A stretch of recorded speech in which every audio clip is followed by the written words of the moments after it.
Paz do Senhor, tudo bem com você? Eu queria compartilhar hoje uma palavra com você, fazendo uma pergunta. Será que você entendeu o texto de Mateus 6:33 corretamente? Vamos ver se a gente compreendeu de verdade esse texto, porque muitos, ao ler esse texto, a grande maioria vai citar o texto da seguinte maneira: mas buscai o seu reino, sua justiça e todas as demais coisas vos serão acrescentadas. Mas será que de fato é isso que o texto está dizendo? Todas as demais coisas vos serão acrescentadas?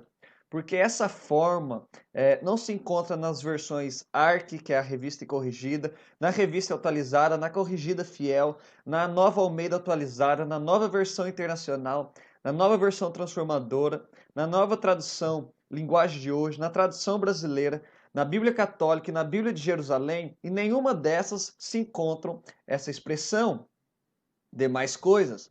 Talvez você tenha pensado aí agora, né? Ué, mas eu sempre falei as demais coisas vos serão acrescentadas. Não é assim que está escrito? Se nós observarmos o Novo Testamento grego, nesta Allen de 28, vai nos trazer da seguinte forma o texto.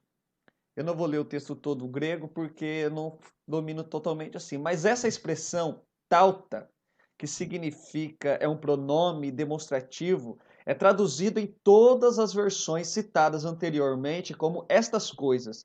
Todas estas coisas, panta aqui é todas. E Daniel Wallace, que é um gramático da língua grega, vai citando Young, vai dizer que tauta parece somente apontar para o que precede, ou seja, essas coisas é sempre para, ou normalmente, para aquilo que precede, aquilo que vem antes. Então, antes de entrarmos no versículo, devemos nos perguntar por que ele disse isso, né? Por que Jesus disse isso? Vamos observar o que Jesus vinha falando até chegar a esse versículo. Observe que esse texto está no denominado trecho, né, denominado Sermão do Monte, onde tem as instruções para a vida, onde Jesus ensina a orar, aonde Jesus fala sobre como dar esmola, sobre como jejuar, fala sobre divórcio, fala sobre diversas coisas para a vida cristã. Quando chega o versículo 24, Jesus nos adverte quanto à impossibilidade de servirmos a dois senhores. Ele vai dizer: ninguém pode servir a dois senhores, porque ou há de aborrecer-se um e amar o outro, ou vai ser devoto de um e vai desprezar o outro. Não podeis servir Deus e as riquezas. Então ele fala que não pode servir a Deus e ao dinheiro, a mamon.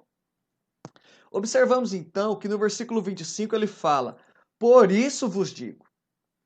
E aqui essa expressãozinha diatoutou.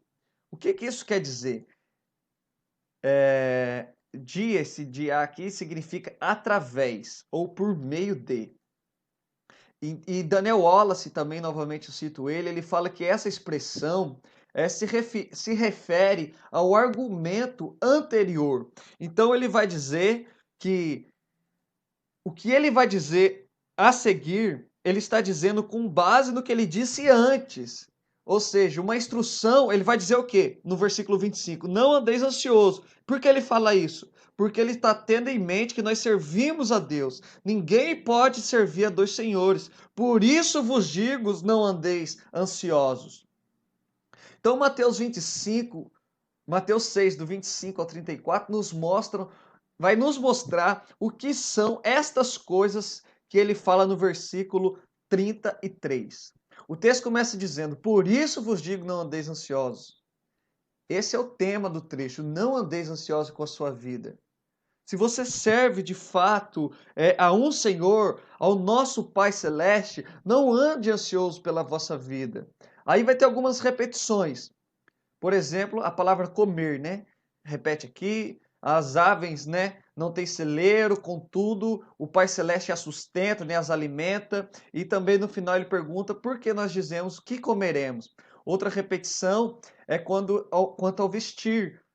O vestir, porque andais ansiosos com o vestuário, nem Salomão se vestiu como os lírios dos campos. Aqui também fala sobre o vestir e ainda sobre mais uma pergunta sobre a vestimenta. Então, entendendo melhor esse trecho, O versículo 24, não se pode servir dois senhores. Do 25 ao 31, nós vemos o motivo que, pelo motivo de servirmos a Deus, não devemos andar ansiosos quanto ao cuidado básico, comer, beber e vestir. Por quê? Vem o versículo 32, então. Porque os gentios é que procuram todas essas coisas. É os gentios que andam inquietos com comer, beber e vestir. E gentios aqui são os pagãos que não sabem nem mesmo orar, conforme o versículo 6 do capítulo 6, versículos 7 e 8, onde nos mostra que os gentios usam de vãs repetições, presumindo que o muito falar serão ouvidos. Então, aqui está uma advertência sobre o motivo de não nos preocuparmos, a ponto de andarmos ansiosos com os cuidados básicos de Deus. Quem anda ansioso com o comer, o beber e o vestir está se assemelhando aos pagãos que não conhecem o Pai Celeste. Então chega o versículo 33. Buscai em primeiro lugar o seu reino e a sua justiça, e todas essas coisas vos serão acrescentadas. Buscar em primeiro lugar o seu reino e a sua justiça. Temos uma ordem: buscar em primeiro lugar o reino e a justiça do Pai Celeste.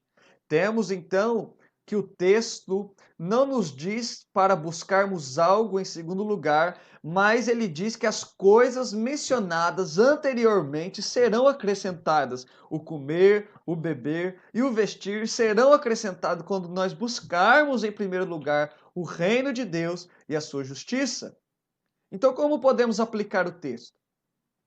Não devemos aplicar o texto dizendo que Deus é obrigado a nos dar tudo o que queremos quando nós o buscamos. Nós não devemos pensar que se nós buscamos a Deus e as outras coisas, nós mesmos que conseguimos. Não. Nós buscamos a Deus e as outras coisas Ele acrescenta. O que nós temos e somos é graça de Deus. Como podemos aplicar então? Buscar a Deus em primeiro lugar é buscar acima de tudo. Buscar a Deus e não buscar o que Deus pode acrescentar. É buscar a Deus, é buscar o seu reino, a sua justiça, e não as outras coisas, não o comer, o beber e o vestir. Buscar a Deus, então, entendendo o contexto maior aqui, é um remédio contra a ansiedade. Quando nós buscamos o Pai Celeste, nós não andamos ansiosos pela nossa vida, quanto ao comer, quanto ao beber, e nem mesmo quanto ao nosso corpo ou quanto ao vestir. Buscar a Deus é uma ordem. Aqueles que o servem como único Senhor não têm outra coisa a fazer a não ser buscar o seu reino e a sua justiça. Então não diga que Deus é obrigado a te dar todas as coisas. Não diga que as demais coisas serão acrescentadas. O texto está nos garantindo que estas coisas são acrescentadas: comer, o beber e o vestir.